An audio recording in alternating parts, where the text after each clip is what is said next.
Assalamualaikum wabarakatuh.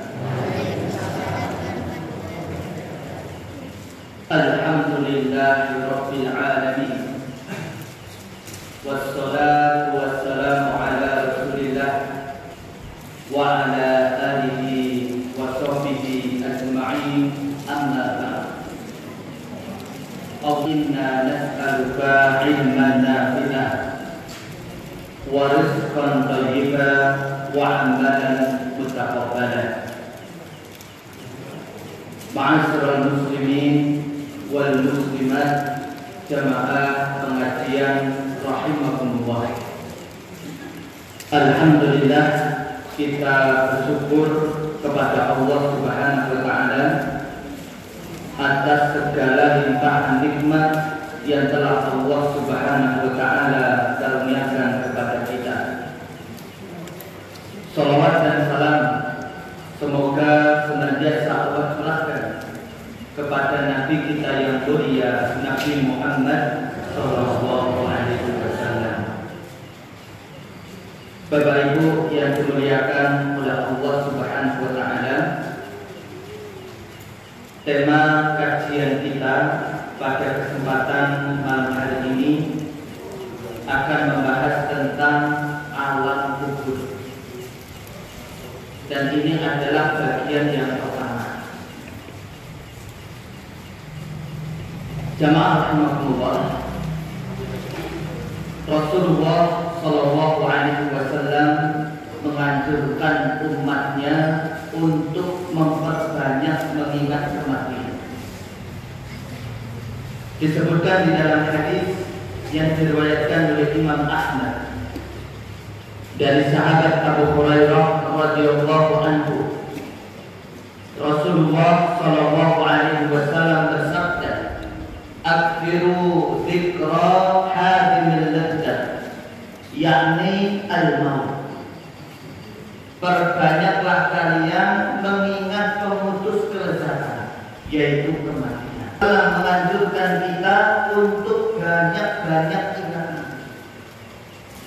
yaitu kita ingat bahwa diri kita ini pasti akan mati. Kalau sekarang kita baru dengar berita orang yang mati, tapi besok kita yang akan merasakan yang namanya kematian. Dan Nabi Shallallahu Alaihi Wasallam menyebutkan bahwa kematian itu pemutus segala kelezatan dunia. Ketika seseorang dia sedang menikmati lezatnya punya rumah bagus, maka itu akan terputus kenikmatan itu manakala datang kematian. Ketika seseorang sedang menikmati lezatnya berkumpul dengan keluarga, kumpul dengan anak, kumpul dengan suami, kumpul dengan istri, kumpul dengan cucu, itu semua akan hilang dengan datangnya kematian.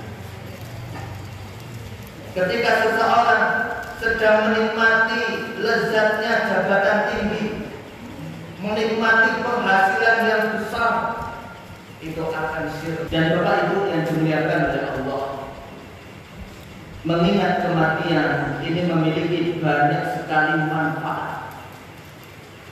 Imam Ad-Daqaq di dalam kitab Tadhkirah, beliau mengatakan, "Man aktsara dzikral maut ukrima bi thalatha." Barang siapa yang banyak mengingat kematian, maka dimuliakan dengan 3 hal. Yang pertama, takdirut taubah, bersegera taubat. Jadi kalau orang itu banyak ingat mati, maka dia akan segera untuk taubat kepada Allah. Wa qana'atul qalbi, yang kedua, hati yang qanaah. Dia akan merasa cukup, merasa puas dengan rizki yang Allah karuniakan kepada dia. Yang ketiga, wa nasatul ibadah, bersemangat melakukan ibadah. Jadi kalau orang itu banyak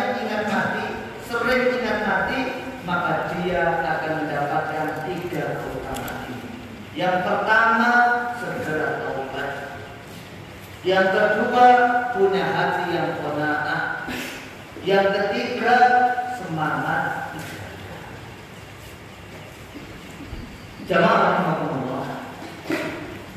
Orang mukmin yang paling cerdas adalah orang mukmin yang selalu ingat kepada kematian dan paling baik persiapannya menghadapi kematian. Diriwayatkan di dalam sebuah hadis yang diriwayatkan oleh Ibnu Majah, derajatnya hasan, Rasulullah SAW pernah ditanya, Fa'ayyul mu'minin abyas, siapa orang mukmin yang paling cerdas? Maka Rasulullah SAW menjawab, Aktsaruhum lil maut dzikran wa asanuhum lima ba'dahu istiddadan ulaikal akhirah. Orang mukmin yang cerdas itu orang yang paling banyak ingat mati dan paling baik persiapannya. Kata Nabi, orang mukmin yang cerdas itu adalah orang yang paling banyak ingat mati dan paling baik persiapannya, yakni persiapan untuk menghadapi apa yang terjadi setelah mati. Mereka itulah orang yang paling cerdas. Dan jemaah rahimakumullah, setiap manusia itu pasti akan merasakan yang namanya mati. Kita semuanya yang hadir di masjid ini pasti suatu saat nanti akan merasakan yang namanya mati. Akan tiba suatu hari nanti di mana kita merasakan yang namanya mati. Allah Ta'ala telah menegaskan hal ini di dalam Quran surat Ali Imran ayat nomor 185. Kata Allah Ta'ala, dan kita tidak mungkin bisa lari dari yang namanya kematian. Dimanapun kita berada, kematian akan datang menemui kita. Allah Ta'ala berfirman di dalam Quran surat An-Nisa ayat 78. Kata Allah Ta'ala, Aynama takunu yudrikumul maut walau kuntum fi burujin musyayyadah. Di mana saja kamu berada, kematian akan mendapatkan kamu, kendati pun kamu di dalam benteng yang tinggi lagi.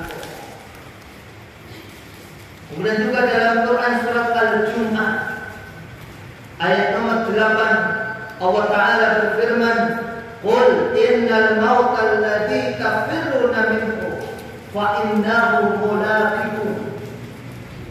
Katakanlah, sesungguhnya kematian yang kamu lari daripadanya, maka sesungguhnya kematian itu akan menemui kamu. Kita nggak mungkin bisa lari dari kematian. Maka para ulama itu sampai menyebutkan di antara tanda-tanda kekuasaan Allah Subhanahu wa Ta'ala adalah kematian. Karena tidak ada satupun kekuatan yang bisa menghalangi datangnya kematian.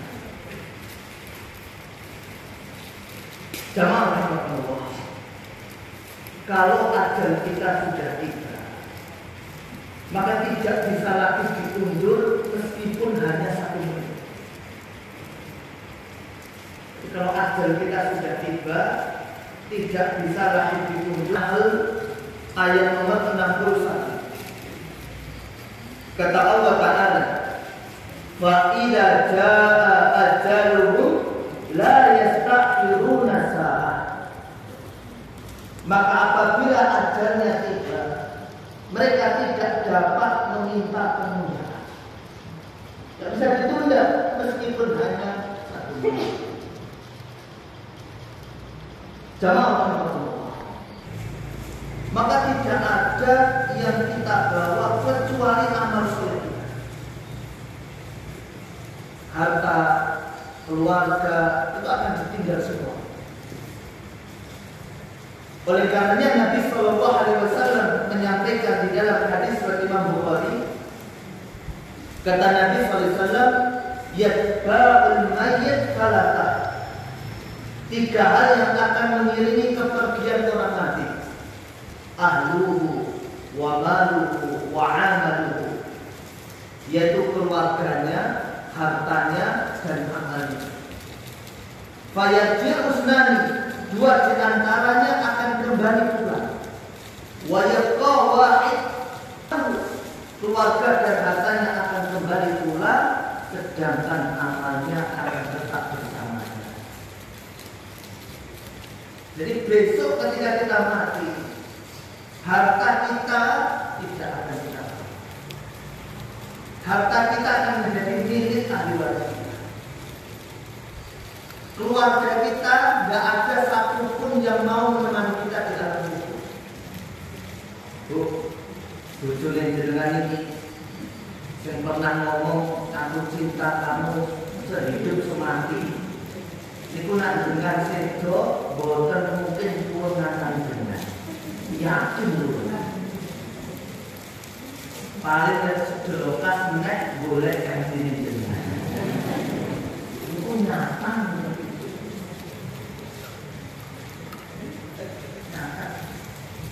Kalau ada jamaah, beliau itu betul-betul kehilangan seorang istri. Sedih sekali. Cerita sama saya kalau beliau sedih sekali kehilangan seorang istri. Kemudian saya bilang sama beliau, Pak, laki-laki itu nggak ada masa iddah. Artinya apa? Ditinggal sebelum mati langsung lagi ya tenang. Setelah itu ketemu kali pulau Melek, bahasanya pun benar. Ustaz jadi pulau boleh ini. Bujurnya dari situ setahun. Jadi itu keluarga kita itu nggak mungkin menemani kita di alam kubur. Yang akan menemani kita adalah amal kita, baca Al-Quran kita, sedekah kita, ngajinya kita, zikirnya kita, hajinya kita, umrohnya kita, itu yang akan menemani. Oleh karenanya Rasulullah SAW memerintahkan kita untuk segera beramal sebelum datangnya kematian yang mendadak. Kata Nabi SAW dalam hadis Imam At-Tirmidzi, "Badiru bil a'mal sab'an." Bersegeralah kalian mengerjakan 7 perkara. Salah satunya kata beliau, au mautan mujhidan, kematian yang mendadak. Sekarang ini banyak orang mati mendadak. Saya kenalan Bapak Ibu. Beliau itu pagi masih ketemu dengan saya, malam hari masih sholat berjamaah di masjid, pulang dari masjid, duduk di ruang tamu, langsung meninggal dunia. Mati mendadak. Dan kita semuanya ini punya potensi mati. Sekarang masih ikut pengajian, nanti malam meninggal. Saya itu pernah ngisi pengajian, ya, bapak-bapak itu duduk di depan saya. Enggak, dia duduk di depan saya.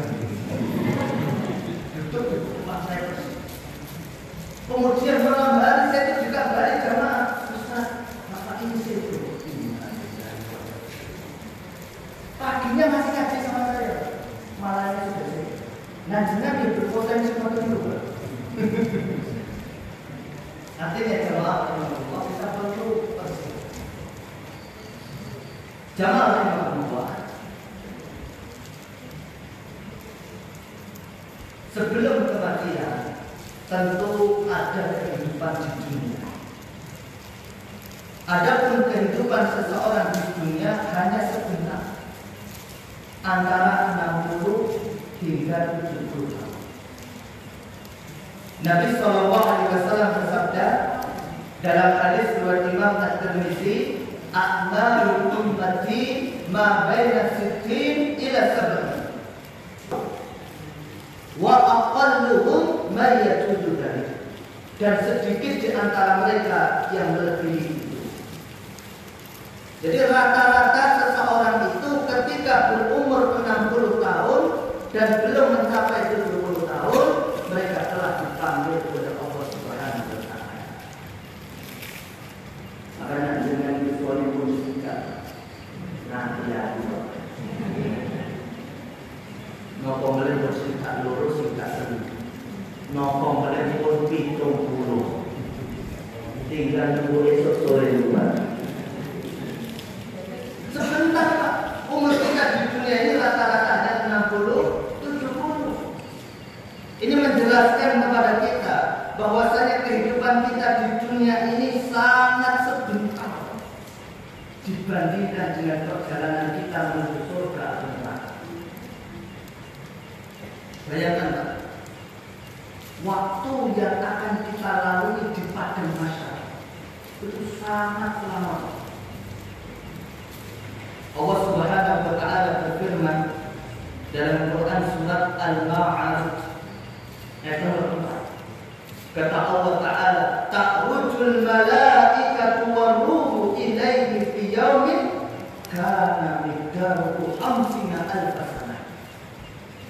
Malaikat-malaikat dan Jibril naik menghadap kepada Rabb dalam sehari yang kadarnya 50.000 tahun. Kalau pada masa yang satu harinya sebanding 50.000 tahun, dan kita tidak tahu berapa tahun di pada masa, maka apa bandingannya dengan umur seseorang di dunia yang walaupun sampai 90 tahun? Satu hari di padang mahsyar itu lamanya sebanding 50.000 tahun, Pak. Tidak ada bandingannya dengan umur kita ini. Maka sekali lagi ini menunjukkan bahwa kehidupan kita di dunia ini hanya sebentar. Yang perlu kita selalu renungkan itu adalah kehidupan kita yang panjang setelah mati. Kehidupan yang tidak berujung, kehidupan yang abadi, itu yang selalu kita pikir. Kalau dunia ini Pak, sebentar. Jangan sesugih apapun dengan Pak. Gajinya orang itu saya beli sama gajinya orang orang Pak. Maka betul sami lah. Seandainya dengan sebulan gajinya 2 M, sebulan 60-70. Nah, rumah dengan bagus, makro tingkat 100. Jangan membeli rumahnya berapa tahun? Yang paling sekitar sampai usia 60-70. Secantik-cantiknya jenengan, nah cantik. Cuma sebentar. 60-70. Dan bagaimanapun juga seseorang yang itu pasti meninggal dunia. Dia Fir'aun, dia bisa menguasai kerajaannya selama ratusan tahun, sampai kebebasannya sampai ngaku sebagai Tuhan, Pak. Tapi juga ujungnya apa? Mati. Lihat Korun, Pak, yang kayanya luar biasa, mati. Bapak Presiden kita dulu Pak Soeharto yang kekuasaannya sampai lama, Pak. Beliau juga meninggal. Terlebih lagi Allah Subhanahu wa taala telah memberikan tanda-tanda kalau orang itu hendak meninggal dunia. Perhatikan Quran surat Fatir ayat 37. Allah taala berfirman, "Awalam nu'ammirkum ma yatadakkaru fihi man tadakkara wa ja'akumun nadhir." Dikatakan kepada mereka, bukankah kami tidak memanjangkan umurmu dalam masa yang cukup untuk berpikir? Bagi orang yang mau berpikir, wa ja'akumun nadhir, dan bukankah telah datang kepadamu pemberi peringatan? Al-Imam Al-Bukhari dalam kitab Sahih Al-Bukhari di jilid yang ke-8, beliau tak kalah menafsirkan firman Allah An-Nadhir, peringatan. Di dalam ayat ini maksudnya adalah asyaiba, udan. Karena jika telah ada uban pada diri seseorang, ketahuilah bahwa itu adalah peringatan dari Allah. Bentar lagi dengan mati, paham betul ini? Pasti peringatan dunia lagi. Itu sudah tanda-tanda bahwa orang tersebut sudah lagi meninggal. Kalau dengan sudah muncul uban, bahkan semuanya sudah ubanan, berarti dengan harus serius beramal, tenanan ibadah, tujuan adalah fokus ngaji, Pak. Tiap malam Ahad ngaji, udah kasih absen. Enter seneke, betul seneke ngaji, Pak. Sibukkan baca Al-Quran, ojo WA-an, manfaatkan untuk sedekah, bisanya banyak zikir. Kenapa? Karena sebentar lagi akan dipanggil oleh Allah Subhanahu wa Ta'ala. Dan seseorang itu, Bapak Ibu, tatkala semakin tua, maka dia pasti akan merasakan kelemahan. Baik dari segi pendengarannya sudah mulai berkurang, fisiknya sudah mulai lemah. Ini peringatan dari Allah. Sebentar lagi dengan meninggal. Karena kalau seandainya seseorang itu dalam keadaan tetap merasa kuat, tetap sehat terus, maka dia akan sombong, lupa dengan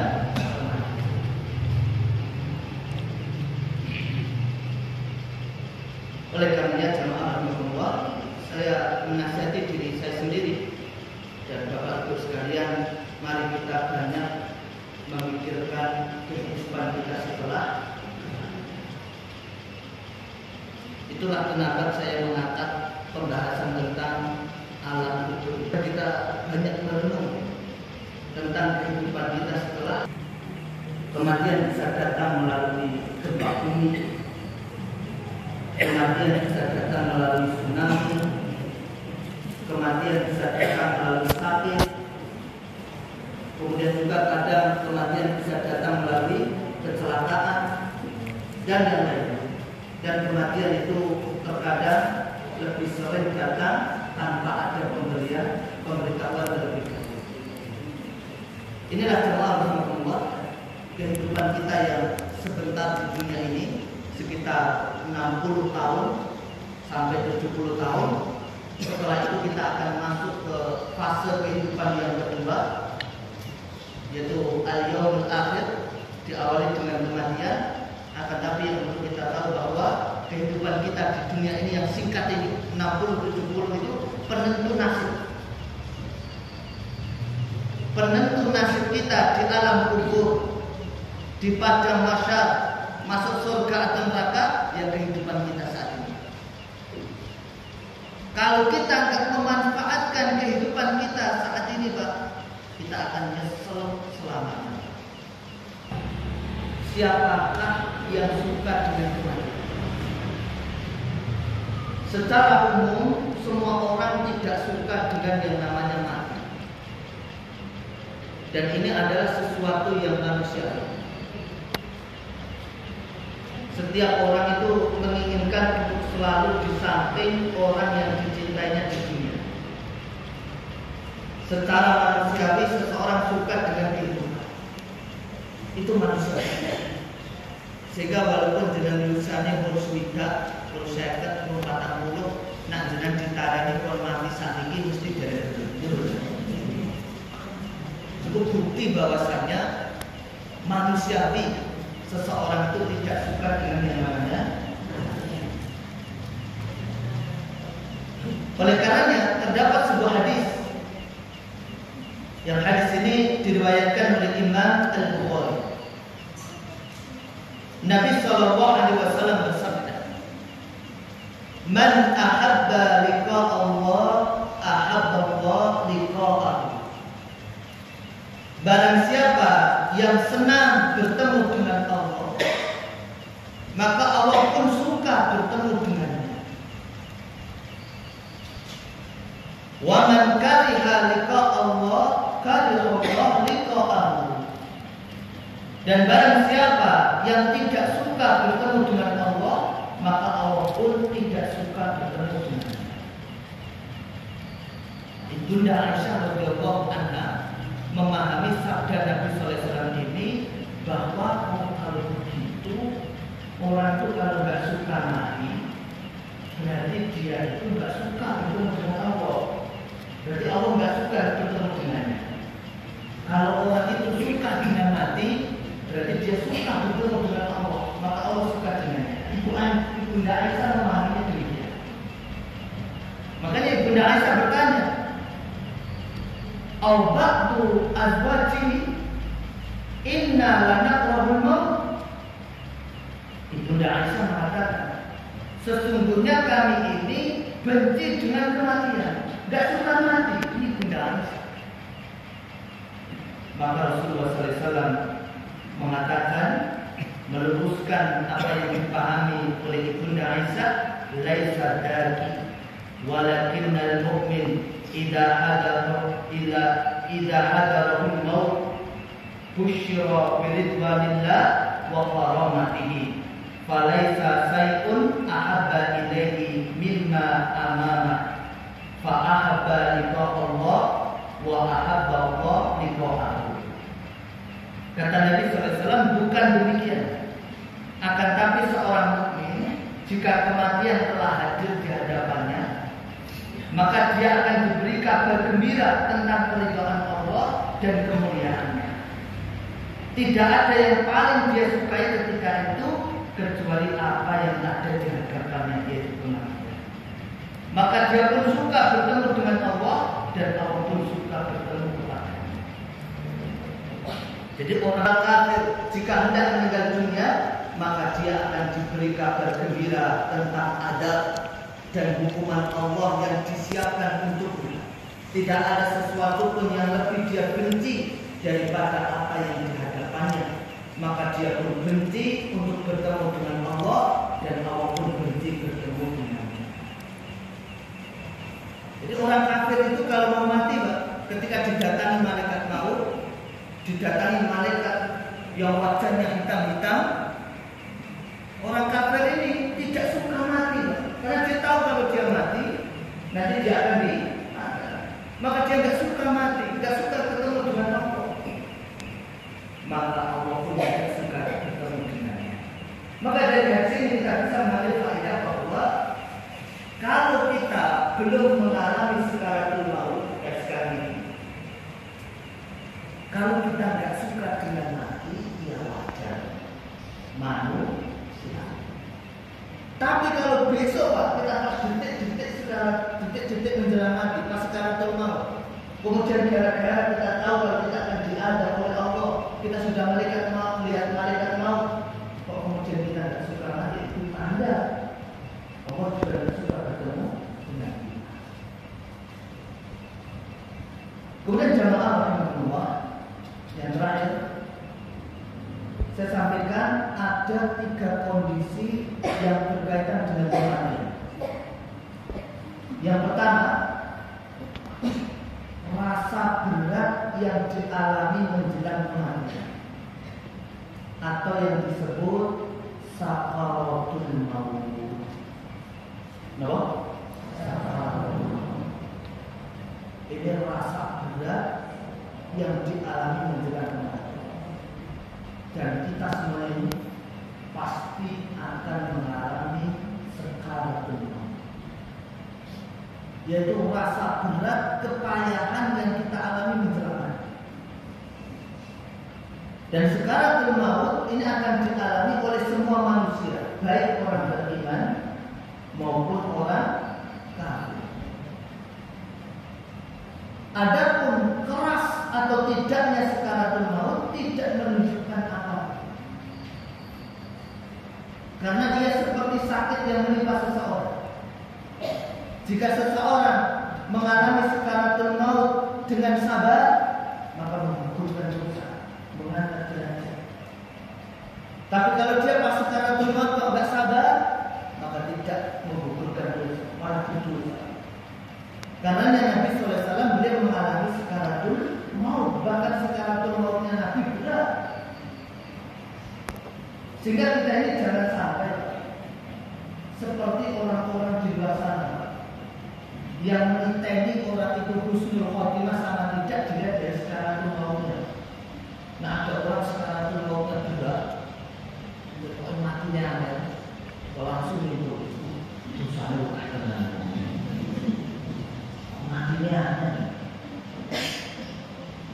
Kalau ada orang matinya kok kayak kepenak sekarang tuh mati kepenak kata itu orang soleh ini benar kata ini orang itu karena sekaratul maut itu tidak menunjukkan apapun.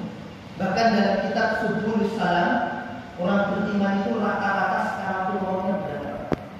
Saking beratnya Pak, ketika dia meninggal dunia ada keringat di dalamnya. Saking berat. Ada yang pernah nunggu di bawah sekaratul maut? Pernah. Berat. Besok kita akan bertemu. Yang kedua, kondisi proses dicabutnya nyawa dari jasad yang disebut al-ihtidar. Kondisi ini adalah kondisi gaib, tidak diketahui secara hakikatnya. Karena malaikat yang mencabut nyawa tidak terlihat. Demikian pula juga roh tidak terlihat. Namun yang pasti seorang mukmin akan dimudahkan dicabut nyawanya. Sementara orang kafir akan tersiksa ketika ruhnya dicabut dengan keras. Nanti kita akan bahas bagaimana proses pencabutan nyawa. Namun sekali lagi, kondisi orang pas dicabut nyawanya itu tidak ada satupun yang bisa melihat. Kemudian yang ketiga, kematian, yaitu kondisi terlepasnya ruh atau nyawa dari jasad. Jadi proses orang mati itu pertama dia akan mengalami sakaratul maut. Setelah itu ruhnya dicabut, baru setelah itu mati. Demikian Bapak Ibu yang dimuliakan oleh Allah.